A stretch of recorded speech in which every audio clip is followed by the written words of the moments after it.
Hi everybody, I'm Adam Steele, and these are my new custom in-ear headphones from ACS Audio. Let's talk about these and what they are, what they do, how much they cost, why you would get some, and basically give you the lowdown. Full disclosure near the start, me and Miles from DCA have been collaborating on a series of videos, and ACS have graciously agreed to provide me with these in-ear monitors. So nobody's paying me to make these videos or say anything, but these have been provided. So yeah, take that as you will. Yeah, take these videos with a pinch of salt.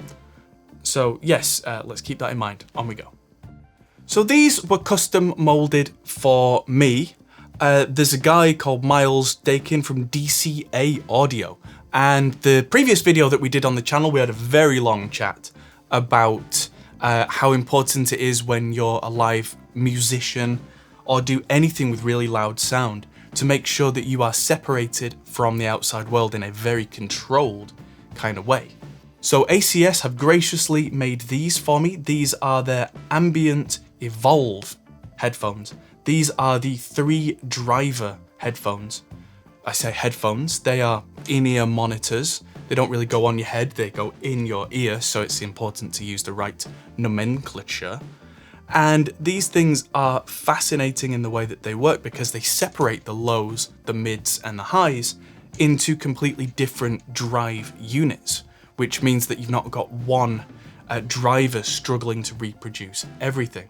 I've had non-molded headphones before, in-ear monitors with a single driver, and whilst I did find that they gave me a lot of accuracy in the vocal range, there was no real low-end detail, and the high-end could be a little bit kind of ill-defined because one driver was trying desperately to do that. Although it depends what you want. If I was only singing, they were absolutely fine, but I don't just sing. I play bass a lot of the time in covers bands, in wedding bands, and I've played on stages where you're right up against the drummer, and I've played on stages where, you can take a walk all the way around and still not get back to your microphone in time because they're so big. And so being able to isolate yourself from the outside world really is something that I didn't think about for far too long. I was using for a while the kind of the same in-ear monitors that everybody uses that are in the $100, $200 range, and a few things would go wrong. Firstly, if I couldn't quite hear myself in the middle of a show, if I didn't have a monitor engineer, which is really common, the only real solution would be to go behind my back and turn up the volume on the transmitter. That would mean that then that was forcing more sound into my ears, especially if the in-ears were starting to come loose. And that would mean that I could then hear at least enough vocal level to get through. But the trade-off of that was that I would have to have that then so loud that after 5 minutes, which is one song, I would really have ringing ears and be starting to get hearing damage.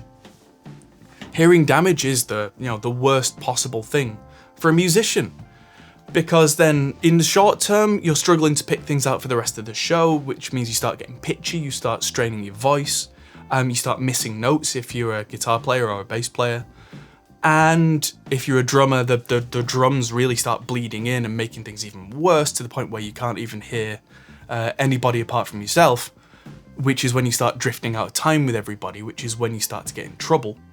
And the other thing is that, the low end, when the in-ears would start to come out a little bit, would just go. It would just drop. And that is a huge problem for someone who plays bass, especially on a lot of stages where I would be some distance away from the subwoofers. I wouldn't have a bass amp because everything's on either digital modeled systems or something like that. And so, major problems would occur. And having done a couple of shows now with these, I can tell you all my problems have gone away. Because now I have full control. These were molded by Miles. He didn't use the goop that goes in your ears. He's got a 3D scanner, so he could send those off to ACS. And ACS could support that, and they use this silicone material which is quite kind of soft compared to some other brands which use much harder materials, which means that they either really fit or they really don't. These, if I move my jaw while I sing, which I do, I'm not getting gaps around the mold when I go ah, because I'm not forcing a gap because the silicone shifts into that space. The first thing I noticed when I put these in is that it took a little while to get them seated because it's the first time I've had anything that really goes right down into my ear, and it felt a little weird. These do come with this comfort cream they call it. I've not used this yet, but it comes with it, so that if you're really having problems with getting them in, apparently just a little bit of this around the ear and then they go in, so I've got that as an option. But I found that the things were incredibly loud from the settings that I had on my transmitter pack, so I immediately had to turn the volume way down. These are quite sensitive, and the end of it goes right into your ear, so you don't actually need that much level coming out of these for it to be super clear and for everything to be right on top of you. And what that means is, by turning everything down, I've got this really good isolation from the outside world, so I'm not having to go deaf because of the kind of the bleed in between the outside world and the in-ear monitors. These, as I said earlier though, are the ambient series, and what that means is they've got a little, essentially a hole here that lets a little bit of the outside world back in, but way lower down than it was previously. They do have kind of blanks that you can pull these out and put basically stoppers in so they're no longer ambient. But I really liked what I got with these because it takes roughly 20 decibels off the sound from the outside world, which, as long as I kind of balanced out the mix around that, was really useful. There's some shots here of a gig that I played where I was really quite close to the drummer, and I had a bass amp that was firing at the audience, and that without in-ears was a huge problem because the high end on the cymbals really hurts. With the 20 dB dip on these, it's not what they call an occluded dip. So like if you put your fingers in your ears, or those kind of roll up foam ear protectors in, those are what we call occluded because they're literally blocking the entire thing. So all the high end just disappears because a lot of the lower frequencies don't actually go in through the ear canal. They can go in through the bone and through the around the ear, whereas the high frequencies have to go directly in. So when you block that, they are just gone. Which is also why it's bad to try and sing with the traditional earplugs in, because you can't hear the kind of stuff coming out of your voice, so you start straining and sounding like a honking goose. Ask me how I know, I've seen the playback. What these allow me to have is just enough outside sound coming in that I can balance an in-ear mix around it, even if I'm using an in-ear system that only works in mono, which if I'm doing a lot of gigs where I'm standing in, that tends to be the situation where I get one monitor feed for my ears and that's it. So I can have kind of stereo, so the drums are coming through a little bit, and then I can build a bit of guitar in, then as much bass as I need, then as much vocal as I need, and I'll hear little bits from either side. And especially for the shows that I was doing, I could still walk up to the guitarist who was the band leader with these in, and I could say, what key are we doing this in? And he could shout into my ear and I could hear what he said. Without him absolutely blasting his voice out, I could hear enough to hear him say, right, we're doing this one in C. And then I could go over to my area and be confident that I'm not going to hit the wrong note when we start the song. Having the option to block those off though is useful if I'm doing some sort of show where I know I'm going to be absolutely surrounded by noise that is not, conducive to helping. But a lot of the time in a band context, I've found that I do actually want a little bit of that ambience. But then because it's way lower, I can operate at that lower volume level, and at the end of the show, I can take my ears out, I'll take these out, and speak to the band without going, oh, that was really good, because my voice is worn out. So let's talk about the price. These with the ambient part, I think about £450, so roughly the same, or dollars plus sales tax. They're a UK company. And that's a fair amount of money. But this comes back to the old question, what is your hearing worth? We're going to be doing a video very soon, me and Miles from DCA, where we take these and some unmolded, uncustom fit headphones and play a drummer, for instance, next to them with one ear in, so with one ear dangling out, and then with both ears in, both ears out, and show just how quickly your hearing can be damaged with not only no hearing protection, but also with hearing protection that doesn't fit properly, because that can really do you some serious damage. And it creeps up on you over time. You think as soon as you got your first kind of affordable in-ears, oh, that's it, I'm protected. But over the years, I've had those fall out because they're sweaty. I've had, because of the complete blocking, where I can't hear, say, the guitarist, what key he's saying the song's going to be in, so I have to pull one out, and it's really hard to get one back in the middle of a show because I'm playing.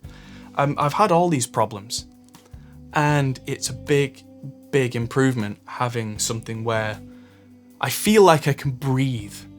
Even though it's not lungs, it feels like the stress is off once they've kind of settled into position, because it's having large foreign objects in your ears. You do have to get used to that, but then you could say that about anything that's new and unusual.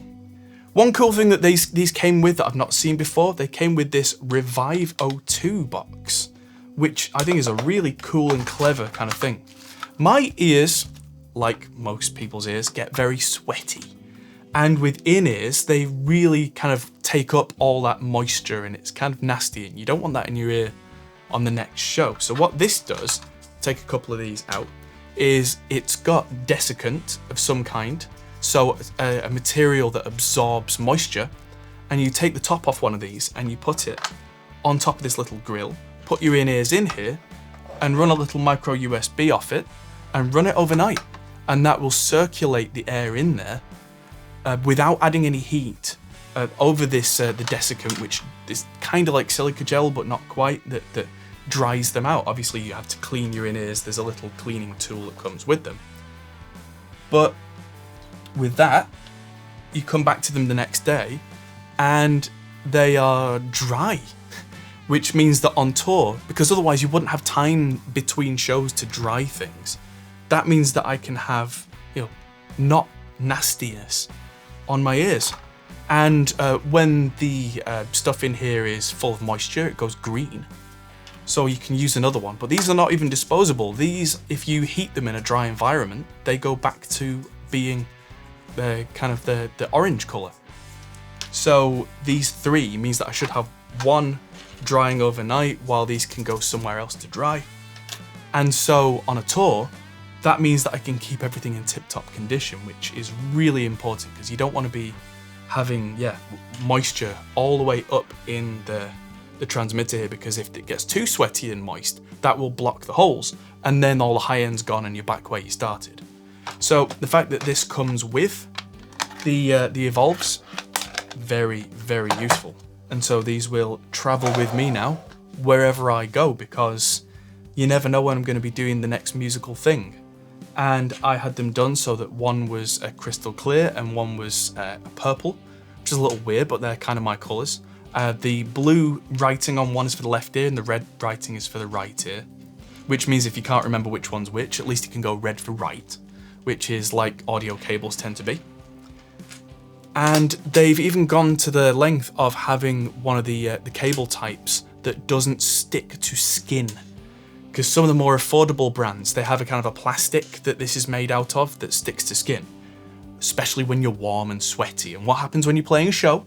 You get warm and sweaty. And so if that sticks to you, especially down your back, and you move your head, that boom, pulls on your ears and tries to pull your ears out, which with the non-molded headphones and with that extra grip, pop, suddenly they're not in, big panic. Because either firstly, if one comes out, you get hearing damage. If both comes out, I can't hear the band, I can't hear a metronome, I can't hear anything, depending on the band.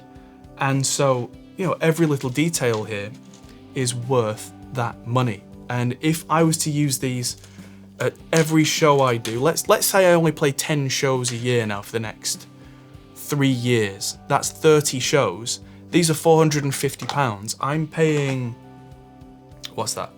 That's £15 per show to save my hearing and be able to hear the whole band clearly. And then after that 3 years, that's then free for me, in terms of the way I'm thinking about it, forever.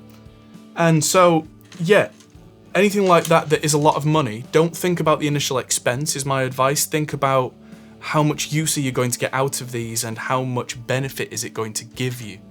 I try not to use inexpensive stuff if I can because of that. I've found that using cheap gear is better than no gear, but then the next step up really should be a worthwhile investment, because otherwise it's the old kind of thing of Terry Pratchett wrote it best, where if you bought a pair of boots that were £100 or dollars or whatever, they last you forever. If you buy a pair of boots that are £50 and they break within the month, and then you buy another pair for £50 and they break, and another pair and they break, you end up spending more money on the cheap ones than you would have done on the expensive ones. So it's a false economy. Higher price gear if it's well made, and I think these are.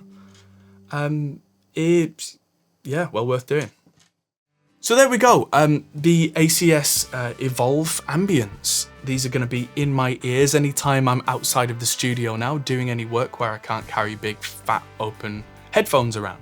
So that's my thoughts on the matter. Thanks everybody for watching. I've really enjoyed using these so far, and hope you enjoy yours if you get them. And I'll see you all in the next video.